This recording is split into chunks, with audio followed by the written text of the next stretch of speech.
നമ്മൾ ചിന്തിക്കുന്നതിനെക്കുറിച്ച് നമുക്ക് തന്നെ ചിന്തിക്കാൻ കഴിയുമോ? ഇതിനെയാണ് മെറ്റാകോഗ്നിഷൻ എന്ന് വിളിക്കുന്നത്. ഒരു സാധാരണക്കാരനും വിജയിയും തമ്മിലുള്ള പ്രധാന വ്യത്യാസവും ഇതുതന്നെയാണ്. ഭൂരിഭാഗം ആളുകളും അവരുടെ വികാരങ്ങൾക്കും ചിന്തകൾക്കും അടിമകളാണ്. ദേഷ്യം വരുമ്പോൾ അവർ പ്രതികരിക്കുന്നു.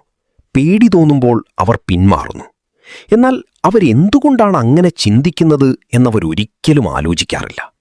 ഒരു നിമിഷം ആലോചിച്ചു നോക്കൂ. നിങ്ങളൊരു സിനിമ കാണുകയാണെന്ന് കരുതുക. ആ സിനിമയിലെ നായകൻ നിങ്ങളാണ്. എന്നാൽ ആ സിനിമ കാണുന്ന പ്രേക്ഷകനും നിങ്ങൾ തന്നെയാണ്. നിങ്ങളുടെ ചിന്തകളെ ഒരു മൂന്നാം കക്ഷിയായി നിന്ന് നിരീക്ഷിക്കുന്ന ഈ കഴിവാണിത്. എനിക്കിപ്പോൾ ദേഷ്യം വരുന്നുണ്ട്, അതെന്റെ തീരുമാനങ്ങളെ ബാധിക്കും എന്ന് തിരിച്ചറിഞ്ഞാൽ നിങ്ങൾക്ക് ആ ദേഷ്യത്തെ നിയന്ത്രിക്കാം. പഠിക്കുമ്പോഴോ ജോലി ചെയ്യുമ്പോഴോ ശ്രദ്ധ മാറുന്നത് തിരിച്ചറിഞ്ഞ് തിരികെ കൊണ്ടുവരാൻ കഴിയുന്നത് ഒരു സൂപ്പർ പവർ തന്നെയാണ്. നിങ്ങളുടെ ചിന്തകളെ മാറ്റിയാൽ നിങ്ങളുടെ ജീവിതം മാറും. സ്വന്തം മനസ്സിനെ ഹാക്ക് ചെയ്യാൻ പഠിക്കൂ. കൂടുതൽ അറിവുകൾക്കായി ബ്രെയിൻ ഹാക്ക് മലയാളം ഫോളോ ചെയ്യുക.